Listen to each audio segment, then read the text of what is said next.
Okay student, last class में हम पढ़ रहे थे इसमें साउंड वेव्स के बारे में, और साउंड वेव्स में हमने देखा था इसमें कि एक लाउडनेस का जो मेजरमेंट था, लाउडनेस के मेजरमेंट को कैलकुलेट करने के लिए हमने एक फॉर्मूला बताया था मैंने तुम्हें, एक डेसिबल स्केल क्या होता है।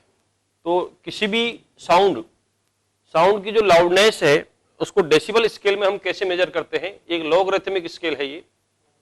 तो उसमें होता है कि बीटा इक्वल टू, यानी loudness of sound in decibel, it is 10 times of log base 10 I divided by I naught. Is it clear? 10 times of log base 10 I by I naught. यहां I जो है ये है intensity of sound, I is the intensity of sound, और I naught है 10 to the power minus 12 watt per meter square. Is it clear? 10 to the power minus 12 watt per meter square. तो जो भी intensity हमें given है वो उसको I की वैल्यू यहां पुट करेंगे।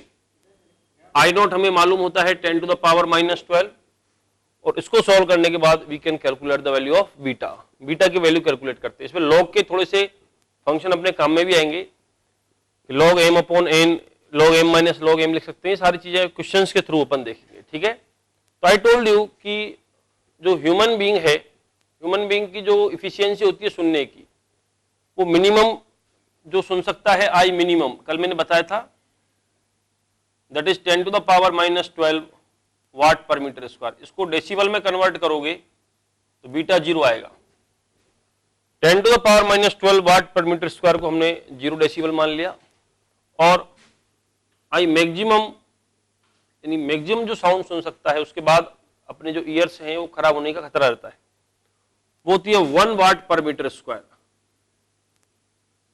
और इसका होता है बीटा कितना, 120 डेसिबल। इससे ऊपर जाएगा तो that is called the noise, वो नॉइज हो जाता है इसके बाद 120 डेसिबल से ऊपर। जैसे हम एक काम इसमें करते हैं, ध्यान देना,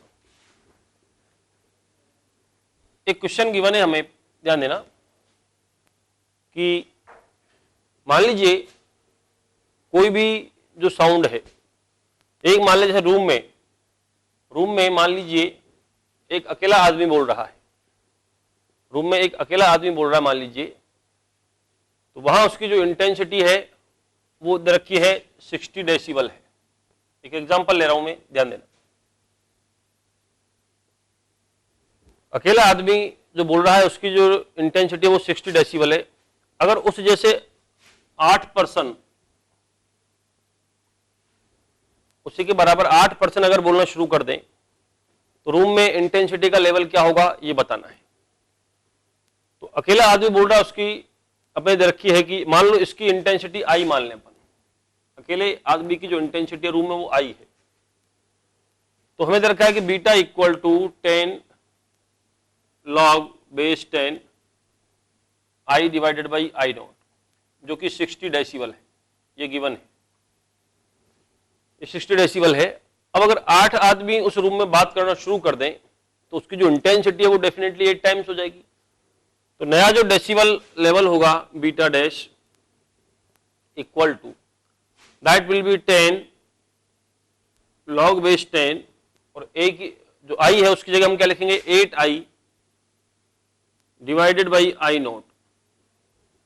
अब इसको कैसे कैलकुलेट करें जरा देखना, तो 10 लॉग, अब इसको कैसे कैलकुलेट करेंगे देखना, तो इसको अपन लिख सकते हैं 8 into I by I naught,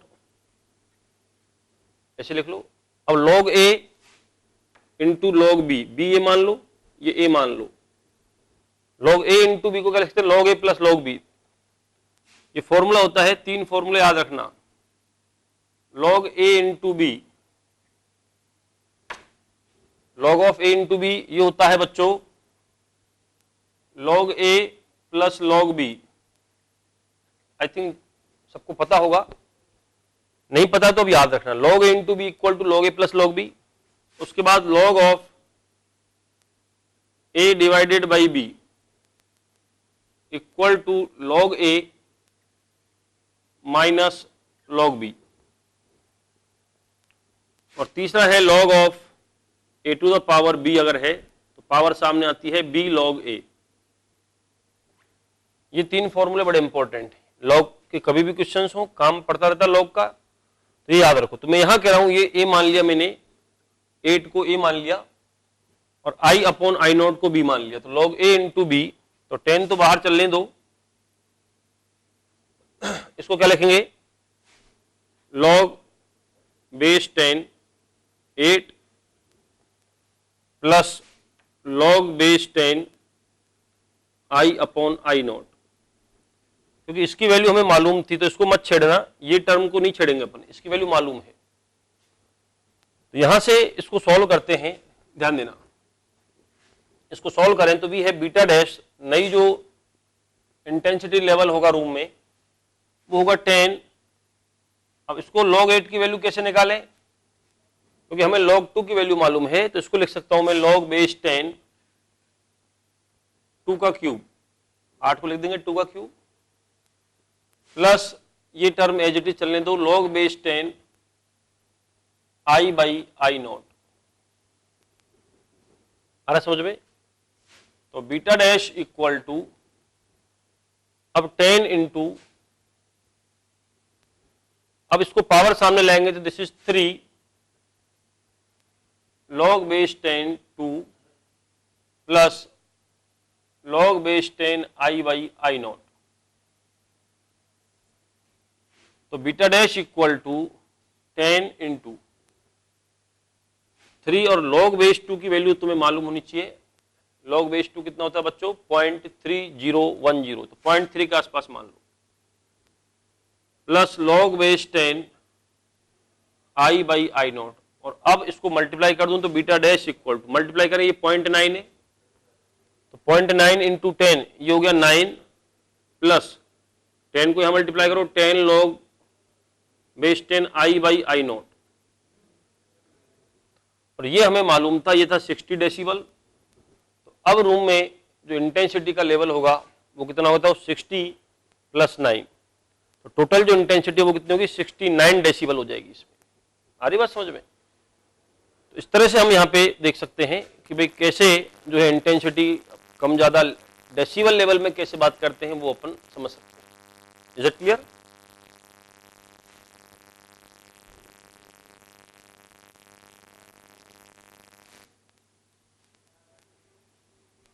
तो ये बच्चों डेसिबल लेवल की बात थी जो कई बार क्वेश्चंस पूछे जाते हैं एग्जाम में। अब हम यहां से आगे बढ़ते हैं, तो देखिए अपन ने साउंड वेव्स की बेसिक चीजें पढ़ चुके हैं। साउंड वेव्स के बारे में एक बार मैं तुम्हें समरी में ध्यान दिला दूं। Sound wave is a pressure wave, pressure कैसे वेरी करता है ये मैंने शुरू में बताया था तुम्हें, कि किसी भी मीडियम में जब साउंड वेव प्रोपेगेट होती है तो ये लॉन्गिट्यूडिनल वेव है, और लॉन्गिट्यूडिनल वेव है तो मीडियम में जो प्रेशर है वो वेरी करता है साइनोसोडियली। तो किसी भी पॉइंट पे जो प्रेशर है वो P plus delta P not maximum हो सकता है, और minimum pressure P minus delta P not हो सकता है, यानी वो डेल्टा P नॉट के एम्पलीट्यूड से वेरी करता है।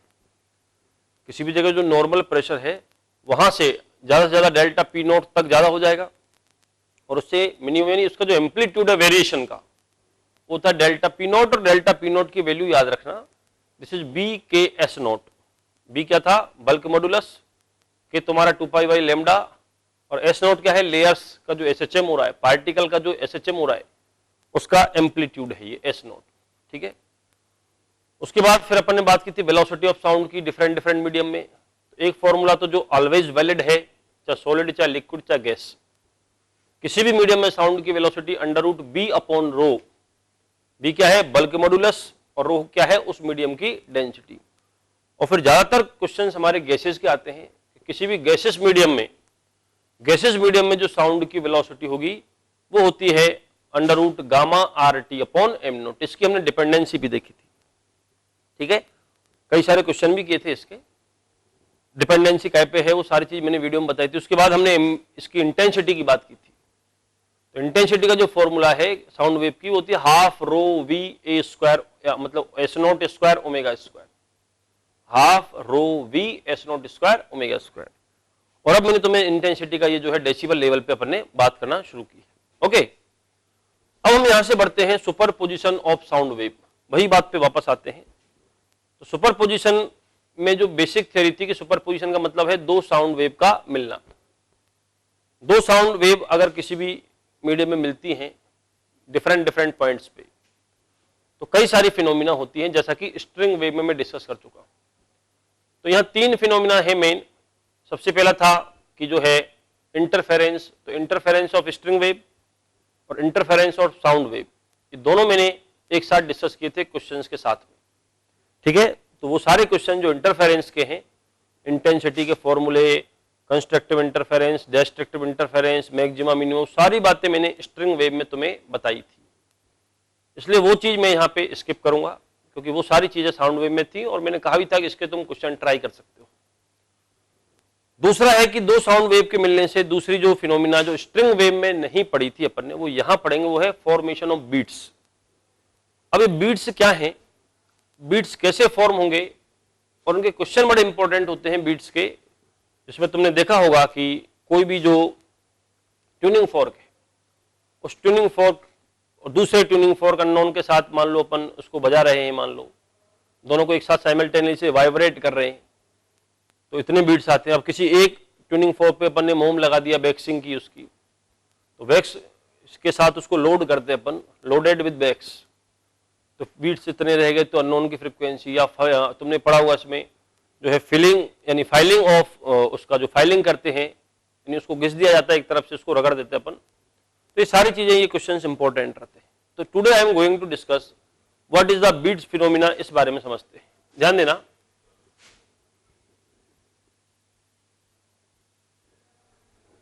तो साउंड वेव में इंटरफेरेंस हम पहले पढ़ चुके थे, दूसरा है इसमें बीट्स और तीसरा है स्टैंडिंग वेव। स्टैंडिंग वेव का जो थ्योरी है वो तो वही रहेगा जो स्ट्रिंग वेव में थी, यहाँ केवल जैसे वहां पे हमने स्ट्रिंग वेव पे स्टैंडिंग वेव बनाई थी, इसी तरह यहाँ पे ऑर्गन पाइप्स में हम स्टैंडिंग वेव बनाएंगे, ठीक है। तो बीट्स क्या होते हैं, जरा यहां से शुरू करते हैं। बच्चों ध्यान रखना, साउंड वेव में भी वही तीन फिनोमिना है। पहला है बीट्स, सॉरी वो पहला था इंटरफेरेंस ऑफ साउंड वेव जो मैं स्ट्रिंग वेव में पढ़ा चुका हूं। दूसरा है बीट्स। तो बीट्स क्या है सुनो, देखो बिल्कुल बीट्स और इंटरफेरेंस में कोई बहुत ज्यादा डिफरेंस नहीं, इसको समझना। ये भी एक तरह का क्या है, इंटरफेरेंस है।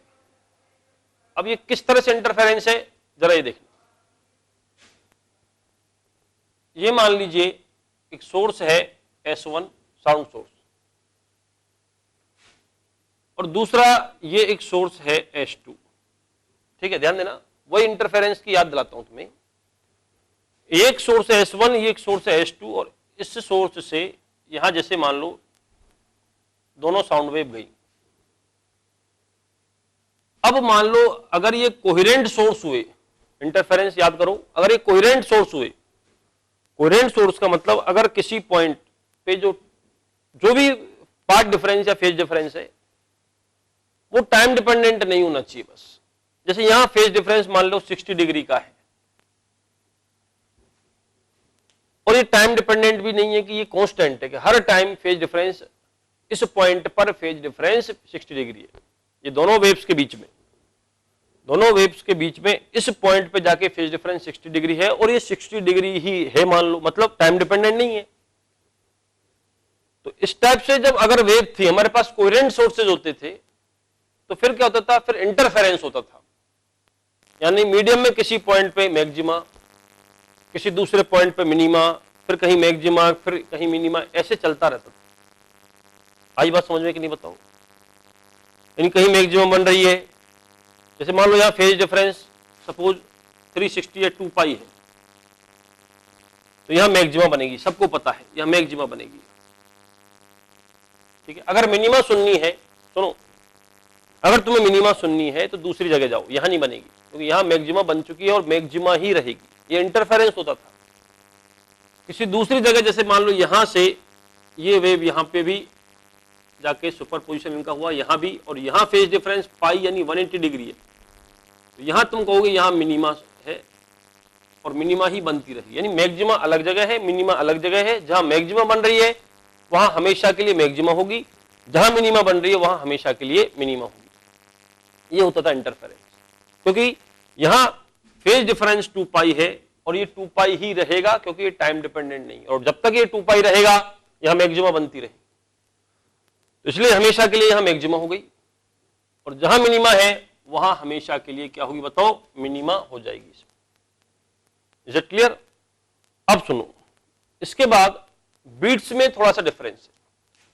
अगर सोचो ऐसा हो, ध्यान देना, अगर इस तरह से हो जाए कि मान लो दोनों जो वेव्स हैं वो यहां आकर के और इनका इंटरफेरेंस बोले, और यहां मान लीजिए जो फेज डिफरेंस डेल्टा फाई है वो हो गया तुम्हारा टाइम डिपेंडेंट,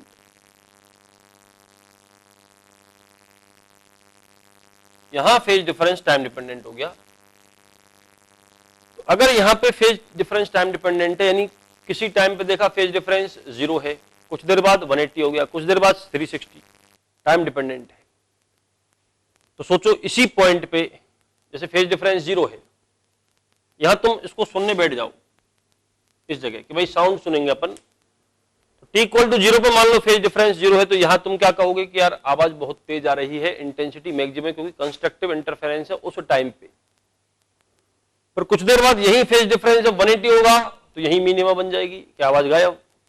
फिर कुछ देर बाद फिर लाउडनेस, फिर, यानी अगर हम ये कहें कि दो हमारे पास ऐसी वेव हैं जिनमें फेज डिफरेंस टाइम डिपेंडेंट है, तो फिर इस केस में क्या होगा कि फिर इस केस में मैक्सिमा और मिनिमा एक ही पॉइंट पे बनती हैं अल्टरनेट।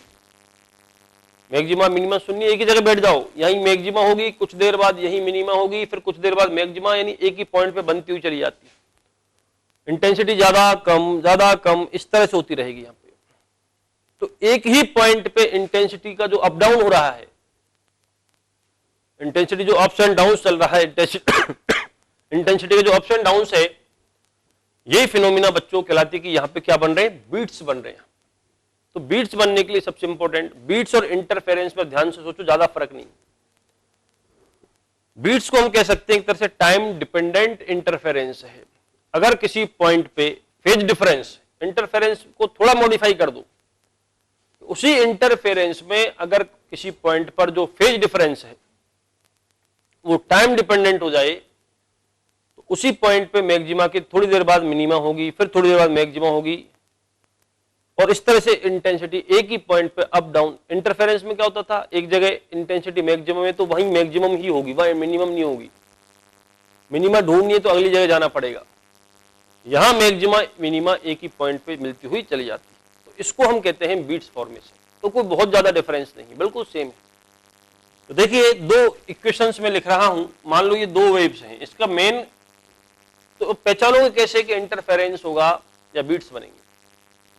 इंटरफेरेंस में तुम्हें याद हो, देखो फ्रीक्वेंसी सेम होनी चाहिए थी, सोचते जाओ क्या क्या नेसेसरी कंडीशन थी, सोचो इंटरफेरेंस के लिए। इंटरफेरेंस के लिए you should have same frequency, you should have same wavelength, the waves should move in the same direction, and definitely the waves should be coherent. This is the necessary condition, the most necessary condition. The phase difference between the two waves should not depend on the time. That are called the coherent waves. ये इसकी necessary conditions थी। Okay, लेकिन यहाँ पे क्या है, सारी चीजें ठीक है, फ्रीक्वेंसी एग्जैक्ट सेम नहीं होनी चाहिए, फ्रीक्वेंसी में थोड़ा सा वेरिएशन करा दो। जिससे क्या होगा, अगर फ्रीक्वेंसी में थोड़ा सा वेरिएशन करा दोगे तो तुम देखना जो फेज डिफरेंस है वो टाइम डिपेंडेंट आ जाएगा। Let us see by the equation, let the equation of the first sound wave y1 equal to a1 sine of omega 1t minus kx। पहली वेव का equation a1 sine omega T minus kx मैंने मान लिया, और दूसरी wave का equation, ये a1 actually क्या है ना, एम्पलीट्यूड, ठीक है, एम्पलीट्यूड है, प्रेशर का वेरिएशन है, यहां पे प्रेशर वेव होती है। y2 equal to, this is a2 sine of omega 2t minus kx, ये दूसरे का इक्वेशन मान लिया। अब ध्यान से देखो सारी चीजें, लेकिन अब अगर मैं यहां तुमसे कहूं फेज डिफरेंस बताओ, यहां पे फेज डिफरेंस कितना है, तो यहां जो डेल्टा फाई होगा, दोनों की फेज का जब डिफरेंस लोगे तो kx से kx कैंसिल हो गया, वेवलेंथ तो सेम होनी चाहिए, लेकिन अगर यहां पर डिफरेंस लोगे तो you have ω1 minus ω2 into T, ये तो कैंसिल हो जाएगा और इसको सब्ट्रैक्ट करो तो ये आएगा। Now you can see this is a time dependent phase difference. अगर ω1 और ω2 सेम ले लेते तो फेज डिफरेंस फिर टाइम डिपेंडेंट नहीं होता, फिर इंटरफेरेंस हो जाता। इसलिए मैं क्या कह रहा हूं, इंटरफेरेंस करने वाली जो वेव्स हैं उसमें थोड़ा सा चेंज है बच्चों। उन वेव्स की अगर फ्रीक्वेंसी थोड़ी डिफरेंट हो, थोड़ी क्यों कह रहा हूं ये बाद में पता लगेगा, तो मैं बीट्स अच्छे से सुनने अगर तो ज्यादा डिफरेंस मत लेना। ऐसे ले लो कि एक की फ्रीक्वेंसी मान लो 150 हर्ट्ज है, एक की 152 हर्ट्ज ले ली, तो तुम्हें बीट्स सुनाई दे जाएंगे, मैक्सिमा, फिर कुछ देर बाद मिनिमा, फिर मैक्सिमा, वो आसानी से सुनाई दे जाएगी। और तुमने ज्यादा डिफरेंस ले लिया तो ये बीट्स इतनी जल्दी बनते हैं, मैक्सिमा मिनिमा इतनी जल्दी बनती है कि अपने जो है ना सेंस नहीं कर पाएंगे ईयर। इसलिए ज्यादा डिफरेंस लेना है, नहीं तो बीट्स बनेंगे तो सही लेकिन जो है अपन सुन नहीं पाएंगे उसको। यानी अपना जो एक तरह से ईयर का जो परसेप्शन है वो मैं बताऊंगा, आगे डिस्कस करेंगे अपन। इसलिए मैं कह रहा हूं कि आसपास ही रखना, ज्यादा डिफरेंस मत लेना, ठीक है। तो अब सुनो, इसका अपन मैथमेटिकल एनालिसिस देखते हैं। तो ये हमारे पास दो इक्वेशन है, अब इसका क्या मैक्सिमा मिनिमा क्या है वो सारी चीज देखते हैं। तो चलो बच्चों, ये तो बीट्स की फीलिंग तुम्हें दिलाई, बीट्स होते क्या है, तो कुछ नहीं, बस एक टाइम डिपेंडेंट इंटरफेरेंस है। इंटरफेरेंस में अलग अलग जगह मैक्सिमा मिनिमा बनती थी और बीट्स में एक ही पॉइंट पे मैक्सिमा मिनिमा बनना शुरू हो जाएंगी। तो मैं ये कह रहा था, जैसे ये एक सोर्स है हमारे पास S1 जो कि कोहेरेंट नहीं है, दो सोर्स कोहेरेंट होंगे तो इंटरफेरेंस हो जाएगा, ठीक है। दूसरा ये सोर्स है, ये है S2, यहां से एक वेव जा रही है, एक वेव यहां जा रही है। अभी मैंने इक्वेशंस लिखी थी तुम्हें, पहले की जो इक्वेशन है y1 वो है a1 sine of ω1t minus kx, और दूसरे का जो इक्वेशन है वो है y2 equal to a2 sine of ω2t minus kx। Clear? और भी इजी करने के लिए चलो हम मान लेते हैं कि इनका जो सुपर पोजिशन वो ओरिजिन पे हुआ, x इक्वल टू 0 डाल दो, यानी हम x इक्वल टू 0 पे जाकर के साउंड सुन रहे हैं, तो और भी सिंपल हो जाएगा। तो x इक्वल टू 0 डालोगे तो ये इसकी इक्वेशन हो गई और ये इसकी इक्वेशन हो गई, सिंपल एकदम। यानी हमारा ऑब्जर्वेशन x इक्वल टू 0 पे है, जैसा यहां होगा वैसे हर पॉइंट पे होगा वो। तो अब मैं इस पे प्रिंसिपल ऑफ सुपरपोजिशन लगाऊं कि भाई यहां पे इनमें जो फेज डिफरेंस है, पहले देखो फेज डिफरेंस कितना है, डेल्टा फाई। तो you will get this is ω1t minus ω2t, इसकी फेज किसी टाइम t पे ω1t है और इसकी जो फेज है वो है ω2t। तो यहां फेज डिफरेंस जो होगा वो t अपन कॉमन ले लें और दिस इज ω1 माइनस ω2। और भी अगर इसको मैं लिखूं, अगर इसकी फ्रीक्वेंसी n1 मान लें, ये तो ω1 तो एंगुलर फ्रीक्वेंसी है जिसको हम हर्ट्ज में मेजर करते हुए n1 मान ली मैंने, तो n1 इसकी फ्रीक्वेंसी और दूसरी वेव की फ्रीक्वेंसी n2 है। ω1 को मैं लिख सकता हूं 2 पाई n1 माइनस, इसको लिख सकते हैं 2 पाई n2। यहां से 2 पाई कॉमन आ जाएगा तो 2 पाई इंटू टी और n1 माइनस n2, और जो n1 माइनस n2 होगा डेल्टा n होगा, तो इसको मैं लिख सकता हूं 2 pi delta n into T.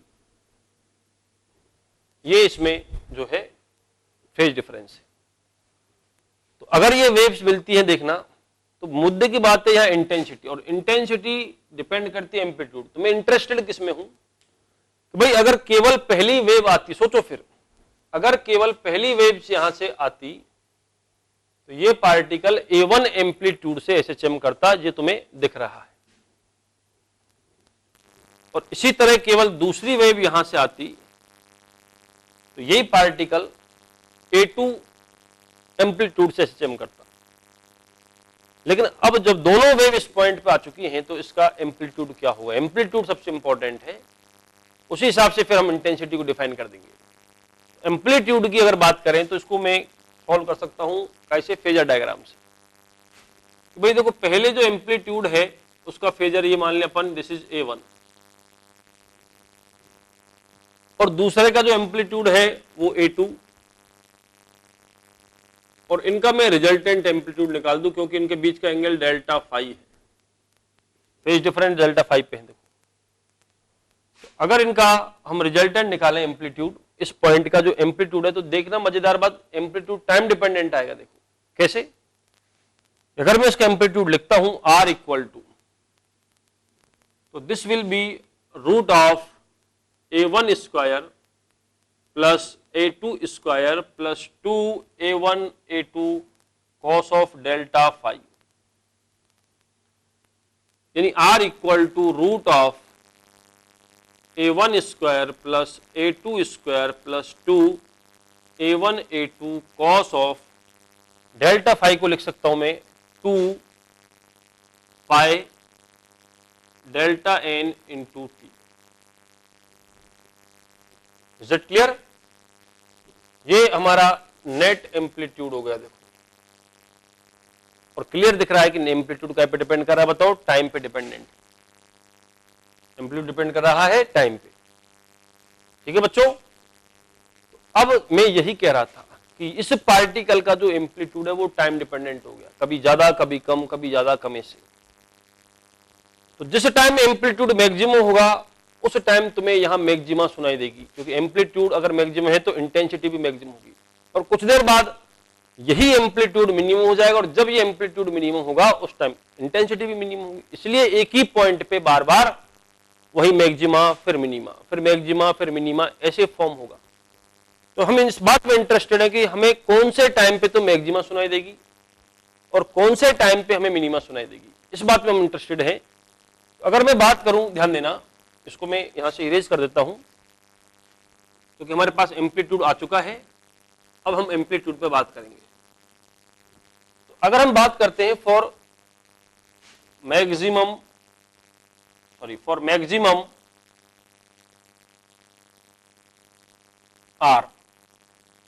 Are की मैक्सिमम वैल्यू के लिए बात करते हैं अपन। तो for maximum R cos of 2 pi delta n into T, ये 1 होना चाहिए। इस टाइम पे क्या होगा, आर मैक्सिमम हो जाएगा। देखो आर मैक्सिमम हो जाएगा A1 प्लस A2, ये हमने इंटरफेरेंस में भी पढ़ा है, क्योंकि ये cos 0 मतलब cos 1 हो जाएगा पूरा, तो A1 प्लस A2 का होल स्क्वायर हो जाएगा ये, यानी 2 pi delta n into T, ये वैल्यू होनी चाहिए हमारे पास 0, cos 0 1 होता है, वो इंटरफेरेंस में पड़ा, वही सारी चीजें हैं। 2 पाई 4 पाई 6 पाई 8 पाई एंड सो ऑन। ठीक है, तो यहां से जो t होगा, for what value of t, for what value of t you have maximum amplitude, वो टाइम में हम इंटरेस्टेड है कि कौन कौन से टाइम पे हमें मैक्सिमा सुनाई देगी। तो देखते जाओ, इसको मैं 0 के इक्वल करूंगा तो 0 आएगा, इसको मैं 2 पाई के इक्वल करूंगा तो you will have 1 upon delta n। Delta n याद है ना, n1 माइनस n2, या n2 ज्यादा है तो n2 माइनस n1, फ्रीक्वेंसी का डिफरेंस। इसको 4 पाई के इक्वल करेंगे तो 2 अपॉन डेल्टा n, 6 पाई के इक्वल करोगे तो 3 upon delta n and so on. ये वो टाइम है, ये वो टाइमिंग है जहां पे मैक्सिमम होता है अपना क्या, इंटेंसिटी और मैक्सिमम एम्पलीट्यूड। और अगर हम बात करें फॉर मिनिमम आर, ठीक है, if we talk for the minimum R, तो cos of 2 pi delta n into t, it should be equal to -1, ये -1 होना चाहिए, यानी 2 pi delta n into T, ये हो जाएगा क्या, ये -1 कब होता है, pi, 3 pi, 5 pi, 7 pi and odd multiple of pi. तो यहां से you will see delta n, sorry वो t इक्वल टू, इसको इक्वल करोगे तो 1/2 डेल्टा n, कॉमा 3 पाई के इक्वल करोगे तो 3/2 delta n, 5/2 delta n and so. तो ये वो टाइम है जब ओरिजिन पे इंटेंसिटी मैक्सिमम होगी, और ये वो टाइमिंग्स हैं जब ओरिजिन पे इंटेंसिटी मिनिमम होगी। तो अगर हम ध्यान से देखें इसको कि होगा क्या, जैसे एक सोर्स था ये S1, ध्यान देना, और एक सोर्स था हमारे पास S2, दोनों से वेव्स ओरिजिन पे इनका सुपरपोजिशन हुआ यहां पे। तो अब देखो सुनने वाले को कैसे सुनाई देगा, जरा सोचना। t इक्वल टू 0 से शुरू करते, जैसे t इक्वल टू 0 होगा तो t इक्वल टू 0 पर देखो इसको मैक्सिमा सुनाई देगी, ये कहेगा कि आवाज बहुत तेज आ रही है। फिर टाइम निकलेगा, धीरे धीरे टाइम निकलता जाएगा, और t इक्वल टू 0 के बाद ध्यान से देखो, t इक्वल टू 0 के बाद पहले टाइम 1/Δn आएगा पहले, तो इसके बाद पहले ये टाइम पड़ेगा, देखो 0 के बाद पड़ेगा 1/2 Δn। तो यहां पे जो आवाज है वो मिनिमम हो जाएगी। फिर और टाइम निकलेगा तो 1/2 Δn के बाद 1/Δn, फिर मैक्सिमा, फिर उसके बाद मिनिमा, फिर मैक्सिमा, इस तरह से चलता रहेगा। यानी दो कंजिक्यूटिव मैक्सिमा एक साथ नहीं आएंगी, या दो कंजिक्यूटिव मिनिमा एक साथ नहीं आएंगी। एक मैक्सिमा है, उसके थोड़ी देर बाद मिनिमा आएगी, मिनिमा के थोड़ी देर बाद मैक्सिमा आएगी, इस तरह से पूरा प्रोसेस चलता रहेगा। इसी को बोलते हैं कि बीट्स बन रहे हैं। जैसे अपन कहते हैं 2 बीट पर सेकेंड, 2 बीट पर सेकेंड मतलब एक सेकंड में 2 बार इंटेंसिटी मैक्सिमम से मैक्सिमम, या ये कह सकते हो 2 बार मिनिमम से मिनिमम हो रही है, इसको बोलते हैं बीट्स। तो यहां अगर मैं बीट्स का एक टर्म डिफाइन करूं, टाइम पीरियड ऑफ बीट्स, ध्यान देना, टाइम पीरियड ऑफ बीट्स अगर ये डिफाइन करते हैं अपन, तो इसकी डेफिनेशन क्या है, what is the time period of beats. Beats बनने का टाइम पीरियड क्या होता है, इंटेंसिटी को मैक्सिमम से मैक्सिमम, या इंटेंसिटी को मिनिमम से फिर मिनिमम, मैक्सिमा से मिनिमा नहीं है, एक मैक्सिमा से अगली मैक्सिमा कितने टाइम में आएगी, या एक मिनिमा से अगली मिनिमा कितने टाइम में आएगी, ये जो डिफरेंस है इसको अपन बोलते हैं टाइम पीरियड ऑफ बीट्स। तो यहां से देख सकते हो, जैसे ये मैक्सिमा से अगली मैक्सिमा, 0 से 1/Δn, या 1/Δn से 2/Δn, या 2, ये डिफरेंस तुम देखोगे तो दिस इज 1/Δn। ऐसे यहां पे भी देख सकते हो, मिनिमा से मिनिमा का भी देख सकते हो। तो इसका जो time period of the beats जो होगा दैट इज 1/Δn। इसलिए मैं कह रहा था, सुनो, कि Δn को थोड़ा कम रखना, यही मैं कह रहा था, Δn को कम रखना। एक की फ्रीक्वेंसी मान लीजिए 50 हर्ट्ज है, एक की फ्रीक्वेंसी मान लीजिए 52 हर्ट्ज है, तो डिफरेंस 2 हर्ट्ज का हो गया, तो टाइम पीरियड क्या आएगा 1/2 सेकेंड। तो इतना अपना कान जो है सेंसिटिव होता है, वो सुन सकता है। लेकिन अगर मान लो तुमने रख लिया एक की 50 हर्ट्ज, एक की 100 हर्ट्ज, तो बीट्स तो बनेंगे लेकिन बनने का कोई मतलब नहीं है, क्योंकि उसमें क्या होगा, you will have time period is 1/50 second, और 1/50 सेकेंड का जो है वो इतनी जल्दी मैक्सिमा मिनिमा ऐसी जल्दी बनेंगे कि हमारे कान उसको सेंस ही नहीं कर पाएंगे। इसलिए एक एडवाइस दी जाती है कि अगर बीट्स सुनने हैं तुम्हें, बीट सुनने के लिए Δn कम रखना चाहिए, यानी उसकी जो फ्रीक्वेंसी है वो पास पास रखनी चाहिए। और ये इस बीट्स का टाइम पीरियड हो गया। और अगर मैं इसको अपोजिट कर दूं उसका, तो n of the beats, frequency of the beats जो होती है, क्योंकि 1 टाइम पीरियड, वो हो गई Δn। ये बहुत इंपॉर्टेंट है, खूब यूज लेते हैं इसको अपन। यानी बीट फ्रीक्वेंसी किसे कहते हैं, बीट फ्रीक्वेंसी का मतलब है कि फ्रीक्वेंसी बीट्स का मतलब है कि दोनों जो फ्रीक्वेंसी उनका जो डिफरेंस है, यानी मैग्नीट्यूड ऑफ, जो ज्यादा है उसमें से कम सब्ट्रैक्ट कर दो, magnitude of n1 minus n2, it is called the frequency of beats. Beat frequency ये कहलाती है। तो कभी भी अगर दो वेव्स आ रही हैं, ये बहुत जगह तुम देखोगे बीट्स के क्वेश्चन हर जगह मिलते हैं, अगर दो वेव्स आ रही हैं तो उनकी बीट्स फ्रीक्वेंसी का मतलब है उनकी फ्रीक्वेंसी का डिफरेंस हमें लेना है।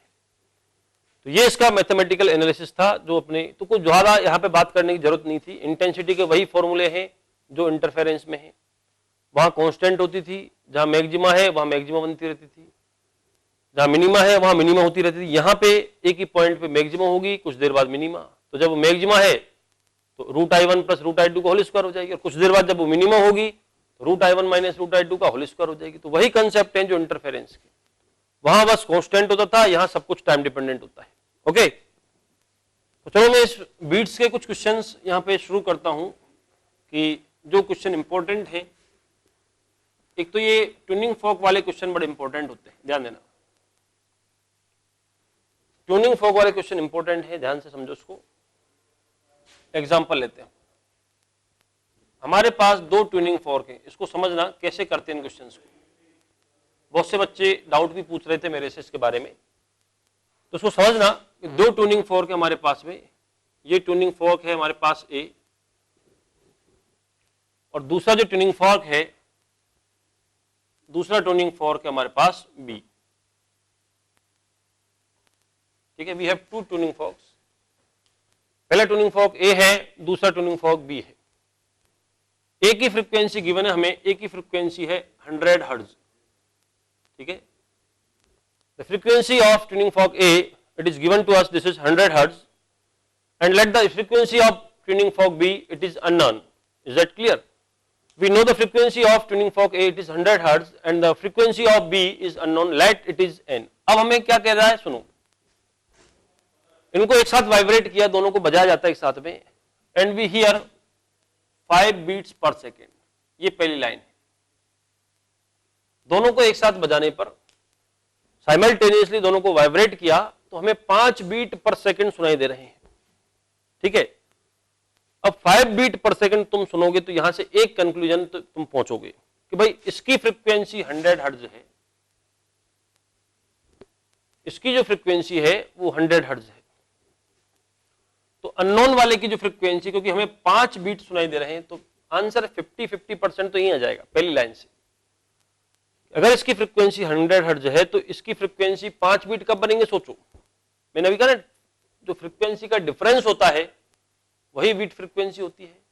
तो 5 बीट बन रहे हैं, इसका मतलब या तो इसकी फ्रीक्वेंसी 95 हर्ट्ज है, इधर the frequency of tuning fork B is 95 hertz, और the frequency it is 105 hertz. तो यानी 50% आंसर तो अपने पास आ गया, इनमें से एक आंसर होगा। अब इनमें से कौन सा होगा उसके लिए कुछ तुम्हें कहा जाएगा। देखिए क्या कह रखा है, ध्यान देना कि now some wax is loaded on unknown frequency. Tuning fork B is loaded with wax. ठीक है, it is loaded with wax and we get 7 beats per second. A पे वैक्स लगाया हमने और हमें लोडेड सम वैक्स, थोड़ा सा वैक्स लगाया, जो मोम होता है मोम लगा दिया इस पे। तो वैक्स के साथ मान लो हम किसी भी ट्यूनिंग फॉर्क पे, ध्यान देना, किसी भी ट्यूनिंग फॉर्क पे तुम वैक्स लगाओगे उसकी फ्रीक्वेंसी घट जाती है, क्योंकि उसका मोमेंट ऑफ इनर्शिया, जो प्रोंग्स हैं, प्रोंग्स का मोमेंट ऑफ इनर्शिया थोड़ा बढ़ जाता है, इसलिए वो उसकी फ्रीक्वेंसी घट जाती है। ठीक है, तो when it is loaded with some wax तो हमें 7 बीट्स पर सेकेंड आए। तो अब कैसे चेक करोगे, सुनो। जैसे इसका 100 हर्ट्ज था, 95 भी मान लो, 105 भी मान लो। अब इस पे तुम लोडिंग करोगे और इस पे करेंगे, दोनों का साथ साथ चलने दो। अगर 95 है तो क्या होगा, 105 है तो क्या होगा। इस पे वैक्स लगाओगे तो क्या होगा, ये 94 बनेगा या 93 होगा या 92 होगा, ऐसे होगा।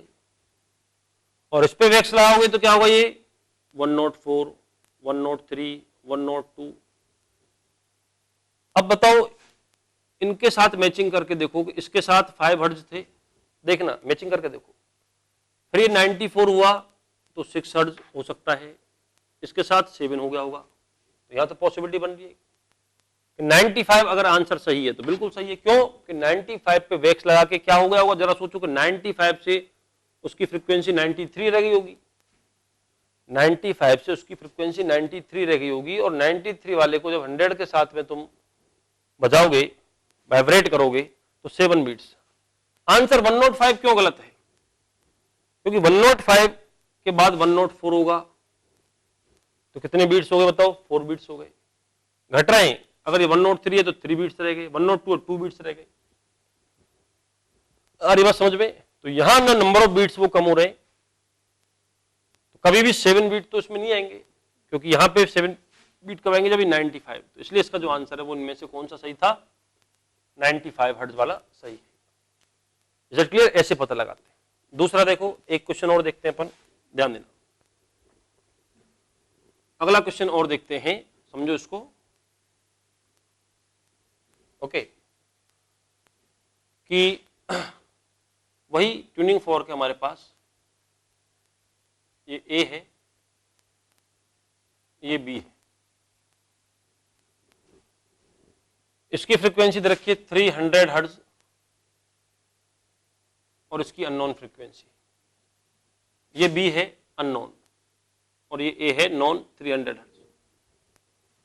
Both the tuning fork are vibrated simultaneously, दोनों को साथ साथ साइमल्टेनियसली अपन वाइब्रेट करते हैं, and we hear 2 beats per second. कितना?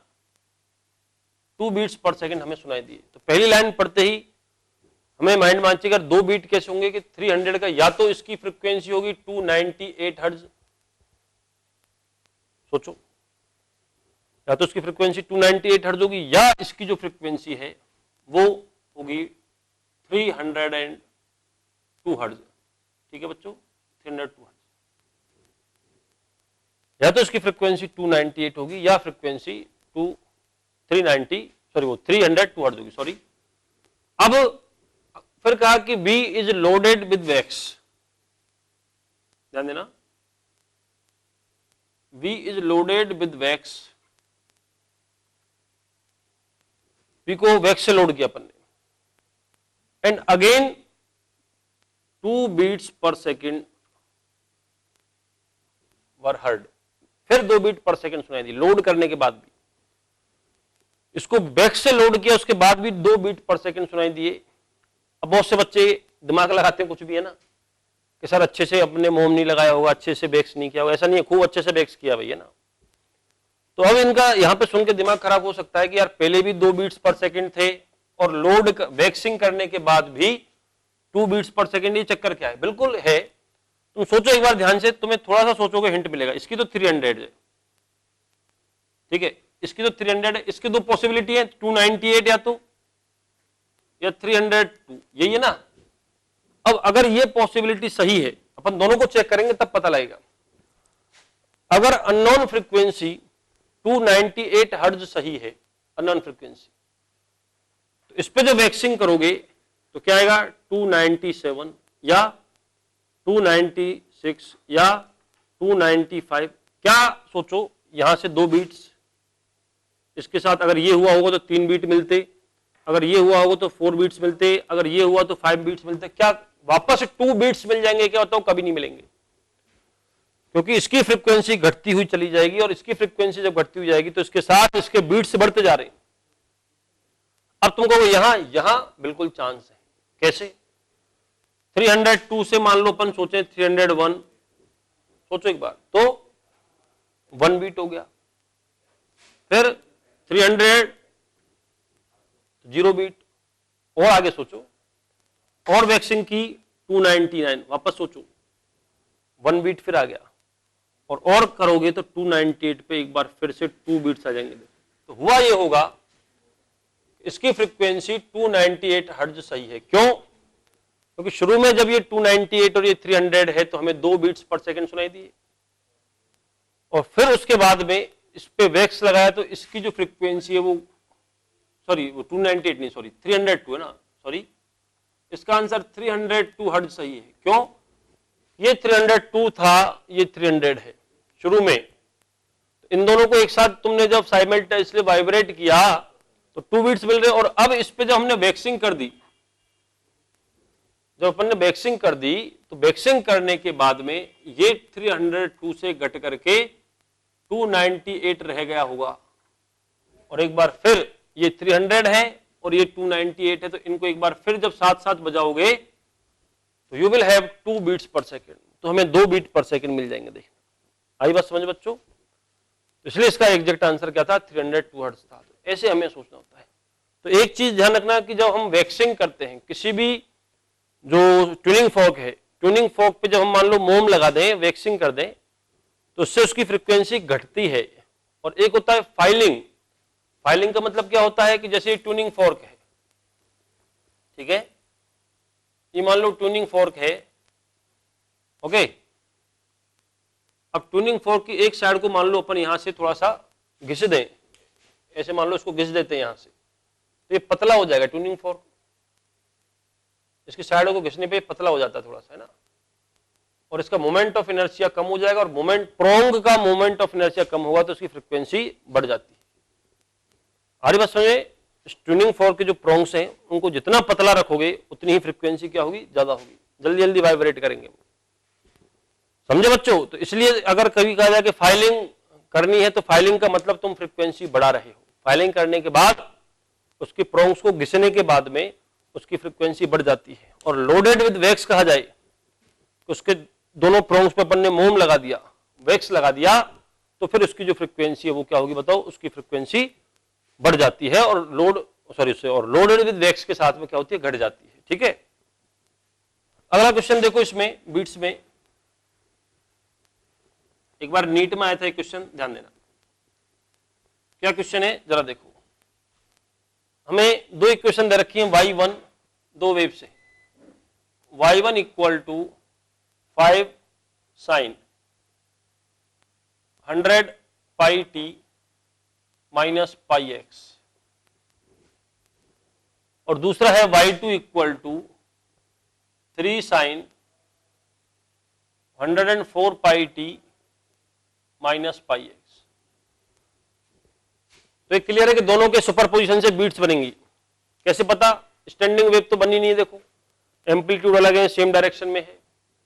अगर कोई कहे कि भाई क्या स्टैंडिंग वेव बन सकती है, ये क्वेश्चन हो सकता है ना, क्वेश्चन ये बन सकता है इसमें, दो इक्वेशन तुम्हारे सामने रख दी कि इनका सुपरपोजिशन होता है दोनों वेव्स का, तो इनके सुपरपोजिशन से क्या बनेगा। पहला ऑप्शन है इंटरफेरेंस, तो इंटरफेरेंस नहीं है दूर दूर तक, क्यों कि फ्रीक्वेंसी अलग है, देखो। दूसरा ऑप्शन स्टैंडिंग वेव बनेंगी, तो वो भी नहीं बन रही, स्टैंडिंग वेव तो दूर दूर तक नहीं दिख रही, इसमें एम्पलीट्यूड अलग है, अपोजिट डायरेक्शन में भी नहीं जा रही है, ये फ्रीक्वेंसी अलग है, तो वो तो बिल्कुल ही नहीं है। तो बीट्स बनेंगे यहाँ पे, क्योंकि दोनों की फ्रीक्वेंसी अलग है, बाकी सब चीज सेम है। देखो एम्पलीट्यूड पे कोई रेस्ट्रिक्शन नहीं होता यहाँ पे। तो इसमें क्वेश्चन दो थे कि पहला था, एक तो बतानी है बीट फ्रीक्वेंसी, नीट में आया था ये क्वेश्चन, एक तो बीट फ्रीक्वेंसी, और दूसरा कि किसी पॉइंट पे जब मैक्सिमम मिनिमम बनेगी तो वहां आई मैक्सिमम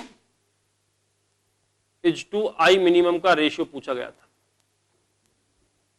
एक पॉइंट पे मैक्सिमा, फिर मिनिमा, फिर मैक्सिमा, फिर मिनिमम बनेगी ना, तो मैक्सिमा और मिनिमा का रेशियो हमसे पूछा गया था। सबसे पहले बीट फ्रीक्वेंसी की बात करें। अब बहुत से बच्चे तो इस में से इसको सब्ट्रैक्ट करेंगे, यानी 4 पाई आंसर देके आ जाएंगे। बीट फ्रीक्वेंसी 4 पाई नहीं है, ये ओमेगा थी। पहले 2 पाई n1 इक्वल टू 100 पाई, यहां से n1 कैलकुलेट कीजिए तो n1 आ जाएगा हमारे पास कितना बताओ, 50 हर्ट्ज। इसी तरह से 2 पाई n2 इक्वल टू 104 पाई, तो इससे n2 जो होगा वो आएगा 52 हर्ट्ज, 50 हर्ट्ज और 52 हर्ट्ज।